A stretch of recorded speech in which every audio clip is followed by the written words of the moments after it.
Hey, what is going on, you guys? JPP Productions here, and today I am going to be doing my review on episode 3 of Survivor 43. Alright, so. Okay, what am I going to talk about here first? So, this episode was. I think it was probably my least favorite out of the first 3 episodes of the season. You know, it wasn't super intriguing, if I'm being honest. I thought, but based off of the edit, it was a really obvious boot in NECA. But it was okay. It was an okay episode. So I'm going to talk a little bit about these people and what happened. And based on what I would say of this episode, though, it wasn't super eventful. If I'm being real, I didn't think it was super eventful. So we got the beads thing, where Carla found hers, and originally when she found it, she left it there, and then we get a commercial break, and then she grabs it again and says, "I'm going for it," and it ended up being a really really good move, and it was very impressive on Carla's end how quickly she got all those beads, and they gave her not only the content of finding that idol, but also a lot of positive content, and I think that they gave her a little bit too much airtime for me to believe that she could ever flop on this season. It's not going to happen. I think Carla's in a good spot based on the edit that we're seeing, based on the position that she's in on Coco. And Coco might lose one time before the merge. It's possible. But I don't think Carla's going to go home. So yeah, we got the bead situation there. Gio's screen time went down from the last episode. Janine still pretty low. James, it was his birthday, and we didn't even hear from him. It was just Carla on that Coco tribe. That's a good sign for Carla. I don't know why James didn't get any screen time. It was literally his birthday, and he got like nothing. So yeah, I'll talk about NECA. NECA, she didn't get a huge first episode, and I felt like that was pretty telling. So yeah, I wasn't super surprised to see her go home here based on the edit that we have seen thus far. It seemed like we were a little bit too emotionally invested in Noelle for me to ever think that she was going to go home. Yeah, like based on the edit that we were kind of seeing, it seemed like it was getting set up for NECA to go pre-merge. So yeah, I wasn't particularly surprised. Jesse and Cody, I'll talk about them hand in hand.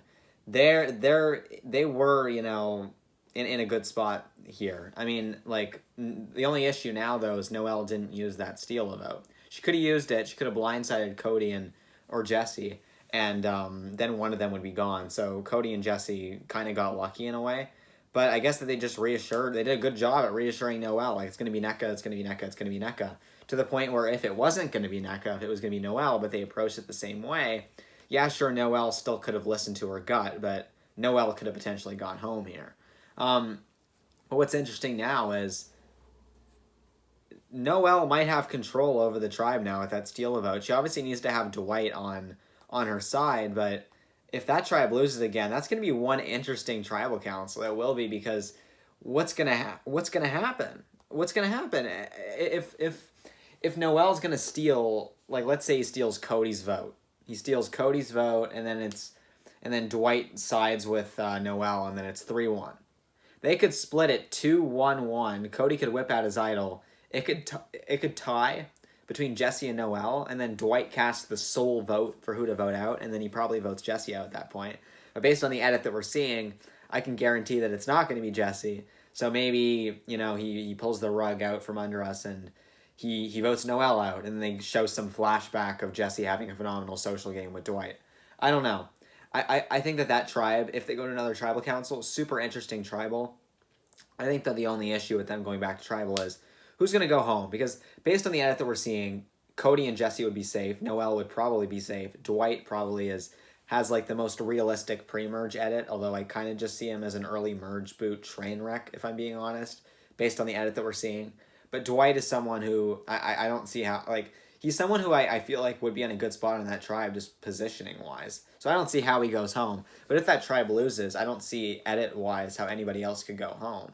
I just feel like we're a little bit too emotionally invested, with Cody, Jesse, and Noelle. But then again, they've also made Noelle look dumb in the past, saying how she wants NECA gone, and then ends up being Justine. So I don't know. Maybe they don't want us to be super emotionally invested in Noelle, because she's just going to go home pre-merge. I have no idea. Okay, so that's how I feel about that. So we have Gabler. Gabler, I love him. I've already said this a million times. what did he do this episode? I'm trying to remember. Do you not know how to use the spear gun, or was that last episode? I don't know.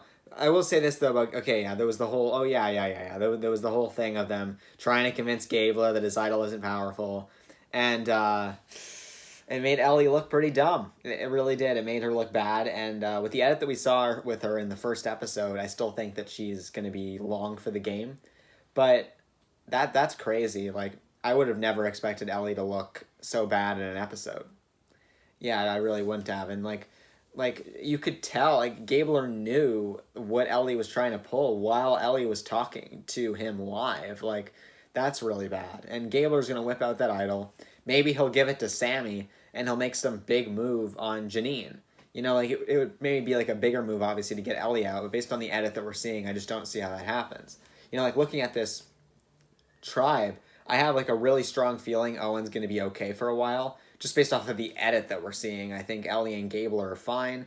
Sammy, I could still see as someone who the editors will miss once he goes pre-merge, so they want to give him a really good edit before he leaves. Kind of like JD.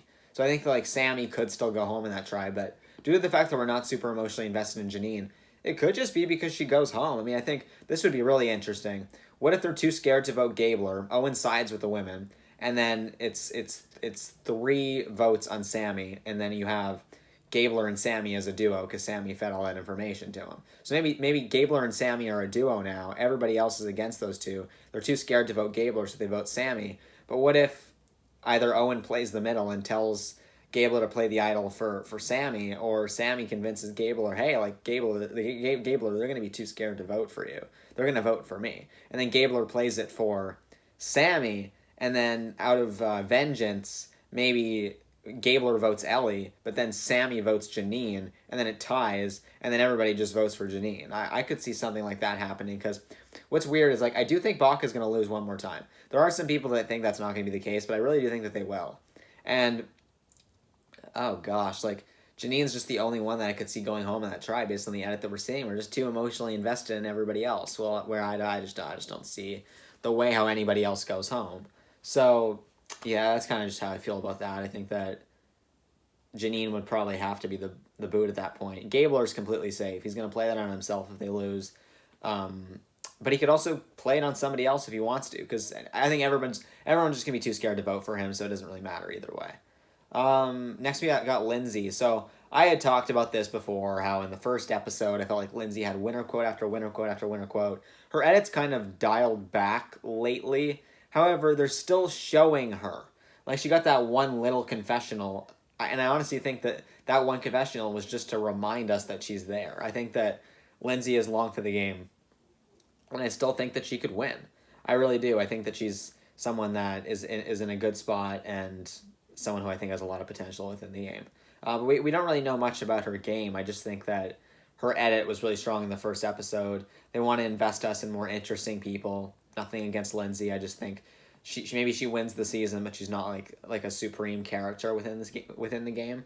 And then Lindsay she ends up winning at the end, surrounding by a lot of bigger characters. I could see that potentially being the case. Okay, so Owen. I'll talk a little bit about Owen. I didn't talk much about him. So Owen's kind of in the middle in that tribe. I mean, he had a really bad start where, it was between him and Mariah for who would go home, and it seemed a bit of a toss-up. It didn't seem insanely obvious that Mariah was going to go home. Mariah didn't seem too shocked that she was voted out. She was shocked enough where she didn't use the shot in the dark, but I kind of feel like it was like fairly even between the two, with Mariah seeming a little bit more obvious to be the boot. Not from the audience perspective. I absolutely thought Owen could go home there, but Owen, I think he's rebounded pretty well. I think that he's in the middle now. He's in the middle, and I think that he has nothing to worry about. I think he's probably going to side with the women. But it's nothing set in stone. It's kind of early to know for sure what's going to happen. But I think Owen's in a good spot. I don't think he has much to worry about if they lose one more time. So next we have Cassidy. I have nothing to say about her. I think she got a confessional, but Cassidy's the person right now still that I feel like I know the least about.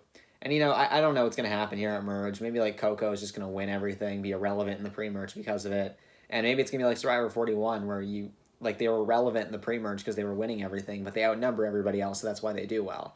I mean, that resulted in us not being invested into Sean until the merge, not invested into Erica in the merge.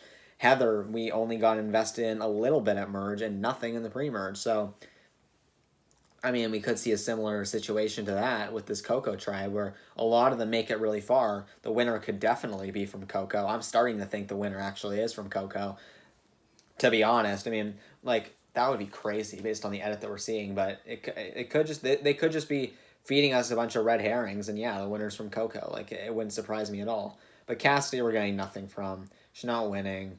It'd be like the biggest Edgic blindside of all time if she won. I think that her edit's really odd. I don't know how she's gonna do.